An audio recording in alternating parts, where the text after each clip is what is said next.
علی بھائی سوال ہے، کیا صاحب قرآن کا لفظ نبی صلی اللہ علیہ وآلہ وسلم کے لیے بولا جائے گا یا کسی حافظ قرآن کو بھی صاحب قرآن کہنا جائز ہے؟ جائز ہے. اب نبی علیہ السلام کے بارے میں قرآن میں ہے وَأَنَا أَوَّلُ الْمُسْلِمِينَ، سب سے پہلے میں مسلمان ہوتا ہوں. تو نبی علیہ السلام بھی مسلم ہے. قرآن حکیم میں ہے حضرت عیسیٰ علیہ السلام مسلم تھے، ابراہیم علیہ السلام ہوا سماکم المسلمین من قبل وفی ہذا. تو اب یہ نہیں آپ کہہ سکتے کہ ہم بھی اپنے آپ کو مسلم کہہ سکتے ہیں. صاحب قرآن سے مراد ہے قرآن والا. ٹھیک. جب آپ نبی علیہ السلام کے لیے بولیں گے تو اس کا مطلب ہوگا جن پر قرآن نازل ہوا. ویسے تمام مسلمان اہل قرآن نہیں ہے کیا؟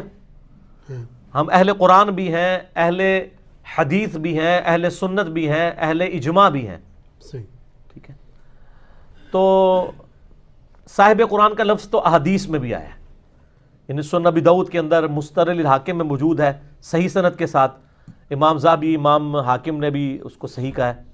شیخ زبیر علی صاحب نے بھی صحیح کہا کہ قیامت والے دن صاحب قرآن سے کہا جائے گا قرآن پڑھتا جا اور جنت کی منازل طے کرتا جا، اور جہاں تیری آخری آیت ہوگی وہ تیری منزل ہوگی.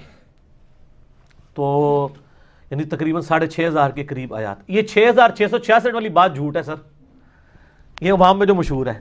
قرآن کے 6,666 نہیں ہے، یہ مشہور کر دیا. اس لیے اب ہم علیحدہ سے ایک محفل قرآن بھی کرنے جا رہے ہیں، جیسے محفل میلاد کی تھی، محفل کربلا کی تھی. ایک قرآن سے ریلیٹڈ جتنے سوال ہیں نا بیسک، وہ لوگوں کو پتہ چل جائے. قرآن کتنے عرصے میں نازل ہوا، قرآن حکیم کس زبان میں نازل ہوا. عربی تو سارے کہتے ہیں لیکن سر وہ عربی نہیں ہے، وہ جو آراب کی، پینڈوؤں کی، بادیہ نشین لوگوں کی، عرب کے گاؤں کے لوگوں کی جو عربی لنگوسٹک تھی اس میں نازل ہوا ہے. قرآن کے سپارے بعد میں بنے ہیں، پہلے سورتوں کی ڈویژن تھی، پاروں کی بعد میں ہوئی. منزلیں کتنی ہیں، اگرچہ میں نے اس کے اوپر آلریڈی مسئلہ نمبر 115 ریکارڈ کرایا ہوا ہے، قرآن کی حفاظت کا معجزہ اور سنی شیعہ کا اختلاف. لیکن یہ انشاءاللہ سوال جو آپ کی فارم میں بھی انشاءاللہ تعالیٰ آ جائے گا. تو صاحب قرآن، آپ اس میں الفاظ صاحب قرآن کے ہیں. اور ایک اور حدیث ہے ابو داؤد میں، اس کی صحیح سند حاکم میں ہے کہ صاحب قرآن کو قیامت والے دن اس کے ماں باپ کو ایسا تاج پہنایا جائے گا جس سے سورج کی روشنی ماند پڑ جائے. لیکن اس میں الفاظ ہے جس نے قرآن کے حلال کو حلال جانا اور قرآن کے حرام کو حرام جانا. انڈیا، پاکستان، بنگلہ دیش کا حافظ قرآن یا صاحب قرآن نہیں ہوگا وہ. ٹھیک ہے. میرا یوٹیوب پہ کلپ بھی ہے حافظ قرآن کی فضیلت. وہ حافظ نہ ہوئے، حافظ ہوئے. ایک حافظ کہتے ہیں اندھے نو زبر کے ساتھ، حافظ حفظ کرنے والا. صرف حفظ کرنے والا نہ ہو. آپ دیکھ رہے ہیں حافظ قرآن کیسے کیسے کام ڈالتے ہیں جیسے ہی مدرسے سے نکلتے ہیں. قرآن کے حلال کو حلال جاننا، حرام کو حرام. اور ماں باپ بھی سمجھتے ہیں ایک بچہ حافظ بنا دیا تو اب جنتی ہو جائیں گے. وہ 7 نو لے کے جائے گا، کتنے لے کے جائے گا، ایک لاکھ پتہ جائے گا. ٹھیک ہے نا جی. تو ایسی آپ پتہ ہے نا، یعنی کوئی ہزاروں میں کوئی ایک حافظ قرآن صحیح ہوتا ہے، کیونکہ ان کا دنیا کا ایکسپوئر نہیں ہوتا. مدرسے میں ماشاءاللہ وہ بچپن میں ایجوکیٹ ہو جاتے ہیں. آپ کے مدرسوں کے اندر جو کورسز پڑھائے جا رہے ہیں نا چھوٹے چھوٹے بچوں کو، اسکول کے بچے سیکس کے پوائنٹ آف ویو سے اتنے ایجوکیٹ نہیں ہوتے جتنے وہ ہو جاتے ہیں. اگر کوئی کتے کے ساتھ کر لے، اب میں وہ انورٹڈ کاموں میں بات کر رہا ہوں، تو اس کی سزا کیا ہے. اب آپ جب آپ 5ویں کلاس کے اسٹوڈنٹ کو یہ باتیں سمجھا رہے ہوں گے تو آپ کیا مطلب اس کے تو دماغ میں نہیں. سانو تو جناب یونیورسٹی بھی جا کے نہیں پتہ لگا کہ کتے نال بھی کچھ ہوتا ہے. ٹھیک ہے نا. لیکن مدرسے کے اسٹوڈنٹ کو پتہ چل جائے. قدوری شریف میں لکھا ہوا ہے سر، ایک قدوری شریف بنیادی کتاب ہے فقہ حنفی کی، پڑھائی جاتی ہے. نا شریف لکھے ہیں ساری کتاباں نال، لیکن کام وچ جڑے ہوئے نے نا وہ انورٹڈ کام والے شریف ہے. تو صاحب قرآن آپ کہہ سکتے ہیں. اچھا، اس طریقے سے ایک بندے نے حج کیا، آپ اس کو حاجی بھی کہہ سکتے ہیں سر. لیکن ایک مہربانی کیا کریں، جو بیچارہ روزانہ 5 دفعہ نماز پڑھتا ہے اسے نمازی بھی کہا کریں، اور جو نہیں پڑھتا اس کو کہا کریں کہ بے نمازی ہے، تاکہ اس کو حیا آ جائے. ٹھیک ہو گیا. لیکن وہ شخص خود نہ اپنے آپ کو حاجی کہلوائے، اس میں پھر تکبر والا معاملہ بھی ہو سکتا ہے نا. کسی پہ فتویٰ نہیں، لیکن اپنے ساتھ آپ نہ لکھیں. یہاں تو ایک حج کریں حاجی، 2 کریں الحاج لکھ لیتے ہیں، پھر لوگوں کو اپنی وہ قصہ کہانیاں سنا رہے ہوتے ہیں.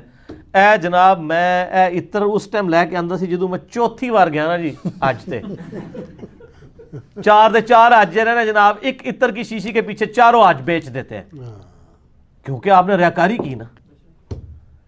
صحیح مسلم میں حدیث ہے قیامت الدن ایک سخی کو، ایک شہید کو، ایک قاری کو بلایا جائے گا. سر قاری کی بات آئی تو قاری آ گیا. اللہ تعالیٰ کہے گا ایک ایک کو اپنی نعمتیں گنوائے گا. شہید سے کہے گا تجھے اچھی صحت دی تھی، تو نے میرے لیے کیا کیا؟ کہتا ہے یا اللہ جان مڑواتی تیرے پیچھے اور کیا کردا. جان دیتی؟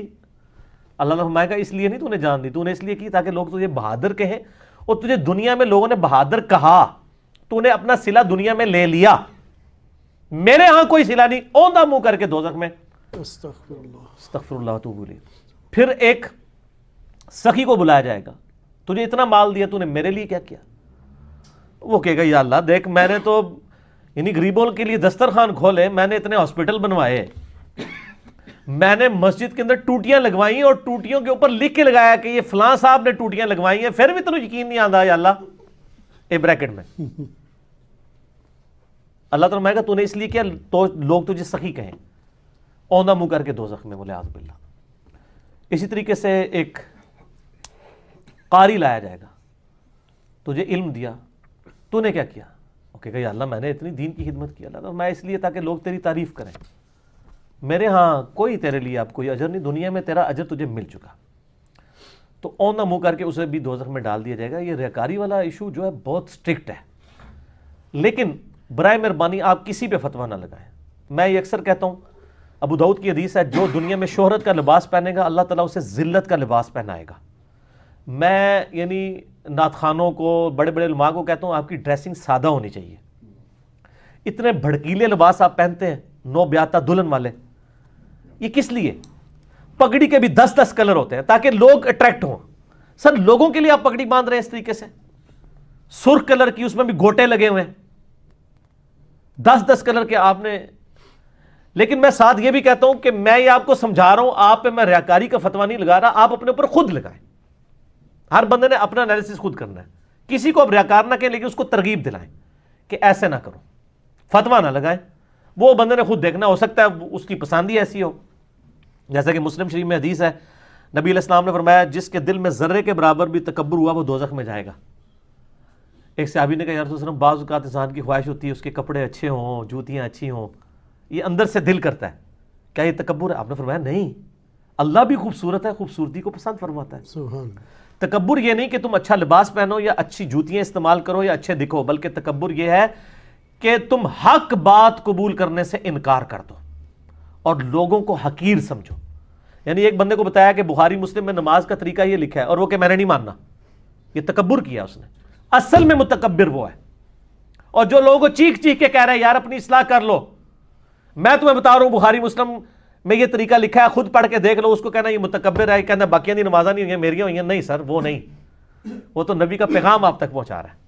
اور لوگوں کو حقیر نہ سمجھے، ایک بندے نے ایک اچھا لباس پہنا ہے تو جس کا لباس اچھا نہیں ہے اس کو آپ برا نہ سمجھیں، ٹھیک ہو گیا؟